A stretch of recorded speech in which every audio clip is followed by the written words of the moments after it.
allow me to introduce you to the brand new 690 bhp Lamborghini Aventador LP 704.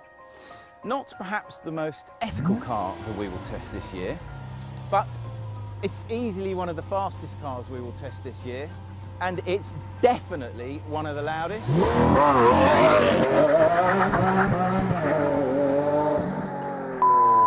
Now, Lamborghini, as we all know, doesn't do anything by halves, which is why just about everything that moves in the Aventador is new, inside and out. But as with any Lamborghini, the bit that matters most is the engine.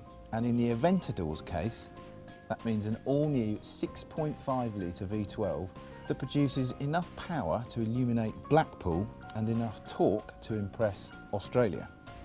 This being a Lamborghini, there are all sorts of controversial elements to it, but probably the biggest, styling-wise, are these instruments. I am completely split on them actually, because on the one hand they're really, really clear to read, but on the other hand they look a bit sort of naff, I think. See what you think. Look, so you've got the speedometer up there, it's all in digital. If I press the stalk, it then becomes a rev counter. Don't know, jury's out on that. But you don't come on the launch of a Lamborghini to look at or moan about its instruments. Instead, you come to do things like this.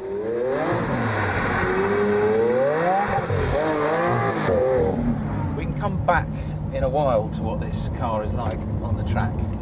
For the time being, we're just going to concentrate on the road, which is a real privilege actually, because I don't think that as yet anyone else has been allowed to drive it on the road. And it is difficult to know quite where to start because it's pretty special, everything it does, this car, except for ride well. As you can tell from Mr. Cameraman there bouncing up and down, this is not a particularly comfortable car.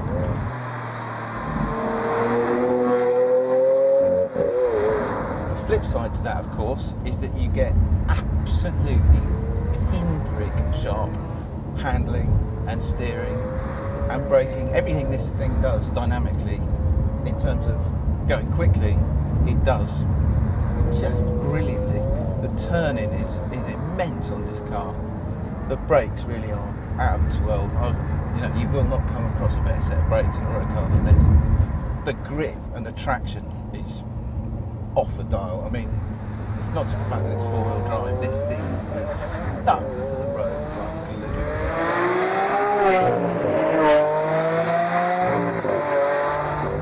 Ultimately though, when you drive this car, there is one defining aspect of it, and it's not the steering, no matter how good that is, it's not the ride, it's not the handling, it's not the gear change, it's the engine.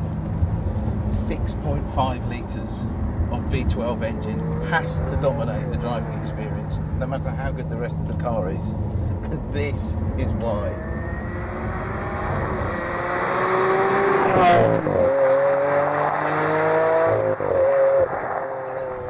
Okay, on the track, what is the Aventador like? Well, unfortunately this track is completely soaked, but I tell you what, it is very, very composed, this car, very quick, amazingly agile for such a big, I was about to say heavy, but of course it's actually not that heavy because of the carbon tub. It only weighs as much as a 3 Series. And it has 690 bhp. The brakes are monster. They really are fantastic brakes. Gear change. Let's talk a little bit about the gear change. On the road it's good, it's great. But on the track, I mean, it's not a patch on a 458 dual clutch or a McLaren MP 412C. Not a patch in terms of gear change speed, gear change smoothness. It's not a strong point, but what is the motor. Flipping heck, this is a fast car. I like it, I love it, I love it. I love the pomp, I love the noise, I love the drama. Not sure about the price, £250,000. So conclusions, what do we actually think about the Aventador?